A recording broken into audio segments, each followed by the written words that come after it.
जर आत्माच अंतिम सत्य असेल, जर ईश्वर आपल्या आतच असेल, तर मग मंदिरांची गरज तरी का आहे?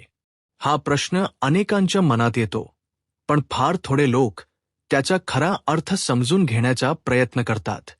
कारण हा प्रश्न केवळ परंपरेविरुद्ध नाही, तर तो त्या अंतर्मनातून जन्मतो जे खऱ्या अर्थाने सत्याचा शोध घेऊ लागले आहे.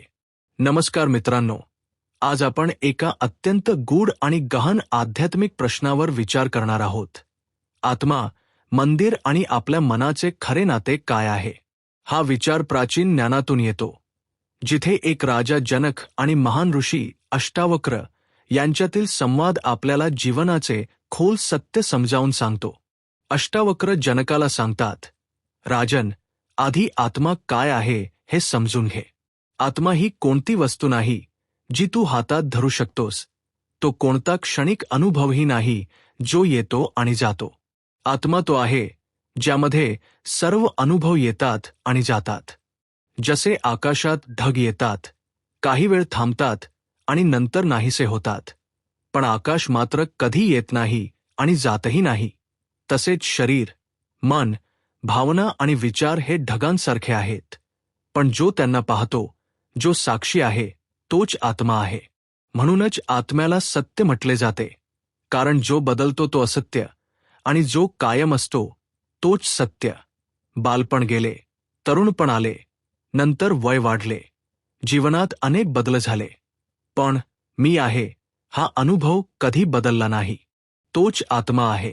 आता प्रश्न उरतो, जर आत्माच सत्य असेल, जर आत्माच ब्रह्म आणि ईश्वर असेल, तर मंदिरांची गरज का? अष्टावक्र सांगतात, मंदिर आत्म्यासाठी नाही, ते मनासाठी निर्माण झाले. मन खूप विचित्र आहे. ते भीतीतून जन्मते आणि भीतीतच जगते. मनुष्याला जीवनातील अनिश्चितता सहन होत नाही. मृत्यूची भीती, आजाराची भीती, अपयशाची भीती, आणि या भीतीतून मनाला आधार हवा असतो. मंदिर तो आधार बनते, जिथे माणूस जाऊन म्हणतो, इथे कोणीतरी आहे जो मला ऐकतो, जो माझी रक्षा करेल. ही भावना मनाला थोडी शांती देते, पण ही शांती कायमची नसते. ती फक्त मानसिक दिलासा असते. मंदिर म्हणजे जणू अंधारात घाबरलेल्या मुलाच्या हातातील खेळणे.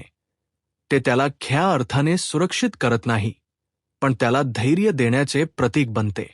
समस्या तेव्हा निर्माण होते जेव्हा माणूस त्या प्रतीकाला अंतिम सत्य मानतो. तो मंदिरात जातो, पण स्वतःच्या आत कधी पाहत नाही.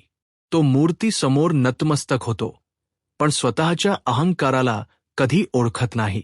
म्हणून अष्टावक्र मंदिराच्या बाजूनेही उभे राहत नाहीत आणि विरोधातही नाहीत. ते फक्त सांगतात, पाह, तू काय करतो आहेस आणि का करतो आहेस. जर मंदिर तुला स्वतःकडे पाहण्यापासून दूर नेत असेल तर ते बंधन आहे, पण जर मंदिर तुला अंतर्मुख होण्याची पायरी बनत असेल तर ते उपयोगी आहे. पण लक्षात ठेव, कोणीही आयुष्यभर पायरीवर उभा राहत नाही. पायरीचा उपयोग वर जाण्यासाठी केला जातो. जेव्हा आत्मज्ञानाचा प्रकाश जागतो, तेव्हा बाहेरील मंदिरांचे महत्त्व आपोआप कमी होते. जसे सूर्य उगवल्यावर दिवा आपोआप फिका पडतो, त्याला विझवण्याची गरज नसते. तसेच आत्मज्ञान झाल्यावर माणूस मंदिराशी भांडत नाही, त्याची निंदा करत नाही. तो फक्त जाणतो की खरे मंदिर त्याच्या आत आहे. त्या क्षणी जीवनातील प्रत्येक कृती पूजा बनते, प्रत्येक क्षण ध्यान बनतो, प्रत्येक श्वास प्रार्थना बनतो. मग देव कोणत्याही भिंतीत किंवा मूर्तीत बंद राहत नाही. तो त्या चेतनेत प्रकट होतो ज्यातून आपण पाहतो, ऐकतो आणि अनुभवतो. म्हणून अष्टावक्रांचा अंतिम संदेश असा आहे, स्वतःच्या आत्म्याला जाण. जेव्हा आत्म्याचे ध्यान जागते, तेव्हा बाहेरील मंदिर आपोआप मागे पडतात. त्यांच्याशी लढण्याची, त्यांना तोडण्याची किंवा नाकारण्याची गरज नसते. कारण जिथे आत्मा प्रकट होतो, तिथे प्रश्न संपतात आणि उरते फक्त गाढ शांतता. आणि तीच शांतता म्हणजेच खरे सत्य.